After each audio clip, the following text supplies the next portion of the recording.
This is the second part and really the third lecture of week 2. I'm going to ask the question, a fundamental question for this class: do apologetic arguments work? Especially in light of the fact that we live in a postmodern culture. Now, I'm going to discuss this for a few minutes, less than 15 minutes. I really encourage you to read the article that I've included from the Journal of the Evangelical Theological Society, which can be found under Week 2 Instructional Materials, Week 2 Handouts. And that goes more into depth about what I'm going to be discussing right now. And you might think, well, the class is about Christian evidences, and it assumes that apologetic arguments work. In other words, that someone can be reasoned into faith if they are given the appropriate arguments. Well, that might have been true in the modern world, but in the postmodern world, it's not necessarily so, or at least not the way that it used to be. So what do I mean by postmodernism? One definition says that postmodernism in Western philosophy is a late 20th century movement characterized by broad skepticism, subjectivism, or relativism, a general suspicion of reason, and an acute sensitivity to the role of ideology in asserting and maintaining political and economic power. One of the most helpful resources for understanding postmodernism is a book called A Postmodern Reader by Natoli and Hutchin. This is how they describe postmodernism. If one of the messages of the postmodern is that cultural values are always local and particular and not universal and eternal, then we'll also have to think about whether, for example, the French figuration of the postmodern should necessarily be the same as the Canadian or the white American, need to resemble the African American model. Jean-François Lyotard's defining of the postmodern as marking the death of grand meta-narratives that used to make sense of our world for us comes out of a different intellectual and historical frame of reference than does Jürgen Habermas's counter-argument that the modernist project of Enlightenment rationality requires completion first. So I know that'll take a while to suggest, but there are two main things I want you to see here. First is that one definition of postmodernism has been the death of meta-narratives, or overarching stories to explain why the world is the way it is, what good and bad is. So, for example, a meta-narrative kind of built into the story of America is that the English colonists came here to escape religious oppression and to develop a land built on personal liberty. And the growth of America can be explained as the growth of liberty. They even had an expression called manifest destiny. We were supposed to come to this land. Our destiny was to inhabit it and to bring freedom and freedom's message to all people.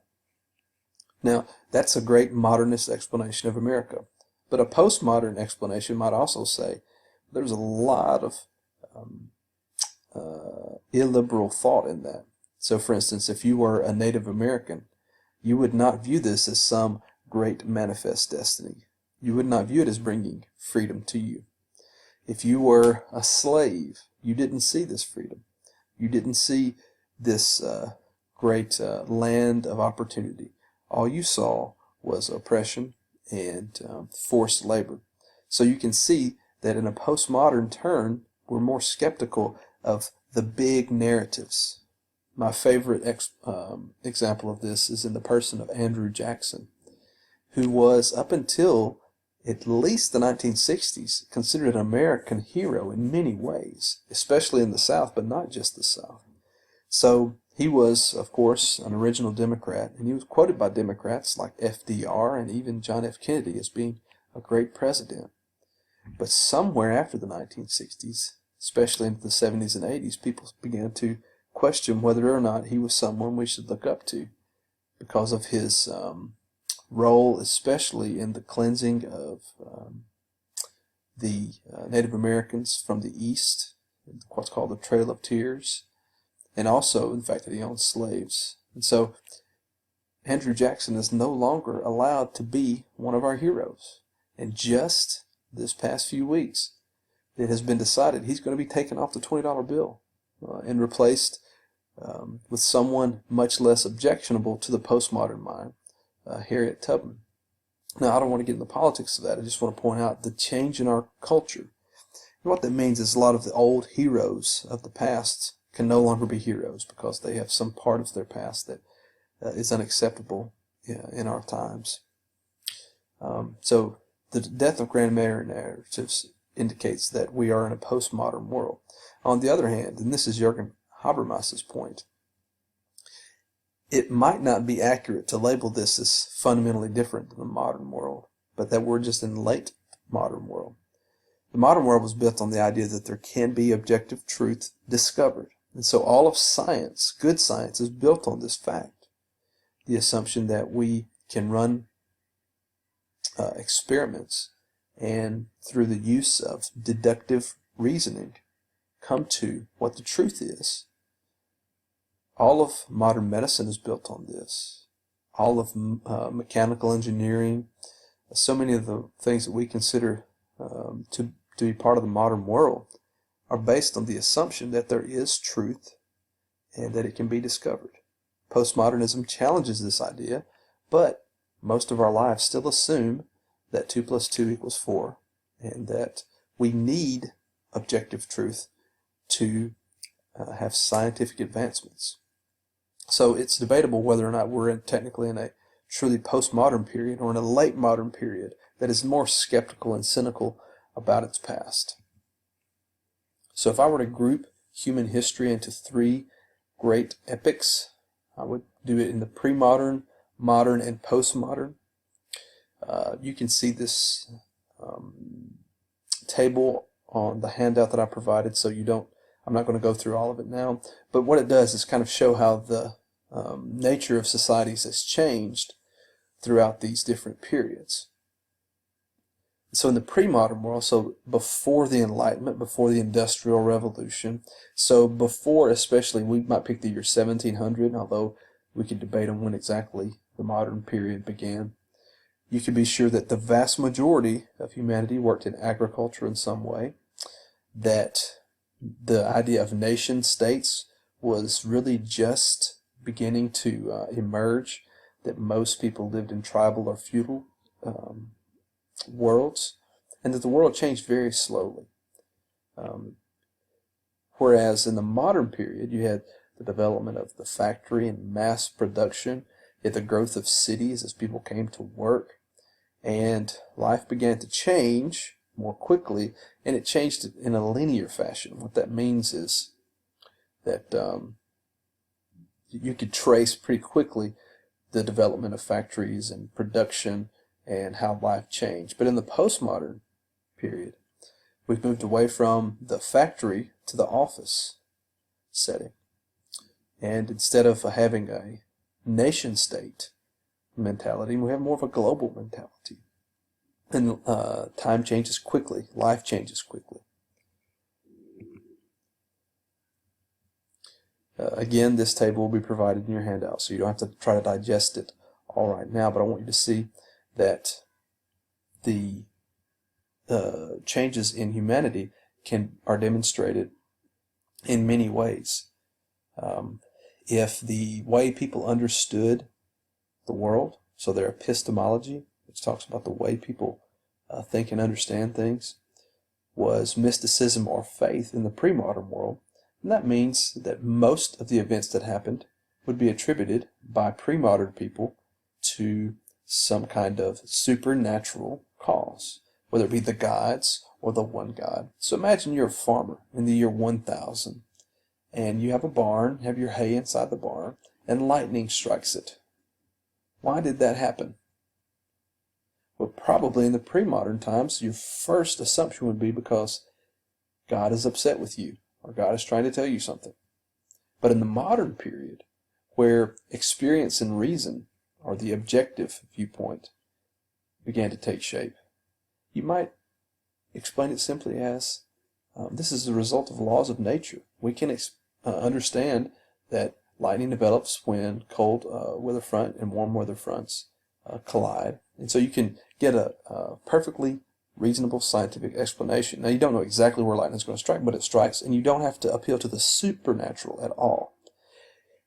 That is the way most of us tend to think. But in a postmodern setting, it might be that we're more willing again to consider a bigger reason. So what I want to get across, and this is important, is while the postmodern turn has had some detrimental effects on faith, it does not mean it's all bad. Because the modern world and modernism were not all good. Postmodernism is a reaction to modernism.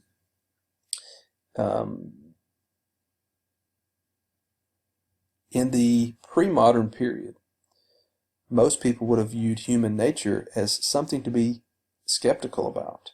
The doctrine of original sin would have been pervasive, and there would have been a certain humility about humanity's ability to fix the world, fix himself, because we're already flawed in our natures. But in the modern period, you have people like John Locke arguing that our minds are blank slates or tabula rasas, and that we are autonomous beings. America was born in the modern period with the belief that humans have the ability to construct a world that is better, an ability of humans to understand their world. All of science is built on this very notion, and not so skeptical about the presence of sin in our hearts. Finally, in a postmodern period, there's an appreciation that human nature is the result of social construction and conflict. And so we are less than blank slates and more a product of our environment and what's going on in our environment. All right, you can compare these and just see that there have been certain turns, and that if we're in a fundamentally different period than we were 100 years ago. And so how people accept the notion of there being facts will be different. So my two best examples, and then I'll be done. The United States is fundamentally a modernist construct, and a belief in humans to come together and make a government by the people and for the people is a modernist dream. We believe that we could take the lessons of history and construct a democracy that would work, not based on the reign of a king, but based on the will of the people. Humans could do this and get it right. So in the next 2 minutes, I've got to finish this. We hold these truths to be self-evident. Notice that word, truths. We absolutely, fundamentally believe in truth, and these truths, we don't even have to defend them because they're self-evident. That is a great modernist statement, a belief in the fundamental truth that cannot be denied. America is built on this great assumption. And it's a beautiful assumption. But a postmodernist would quickly say that all men are created equal. Was America, in its first construction, really that way? First of all, not all men, not all males, were created equal in the eyes of most Americans. Now, that word men at the time could mean men and women. Probably most likely we assume males today. But let's just go first of all with the males. We know that slavery was being practiced before America was its own country, and continued to be so. And so that slaves were not considered equal by the law, by the Constitution. They were considered 2/3 of a person, not in the sense of their value before God, but for apportioning state delegates. So it's self-evident that all men are created equal, but it certainly isn't in practice done that way. And then secondly, of course, for women. Women were not even getting the right to vote till much later. So that this modernist utopian idea of what the United States would be certainly was not that way, and in many ways is not that thing. And a postmodernist would quickly point out what you say and what you do are very different here. And so it's much more skeptical of our ability to make these truths clear and to live them out. This makes apologetics much more difficult than 100 years ago.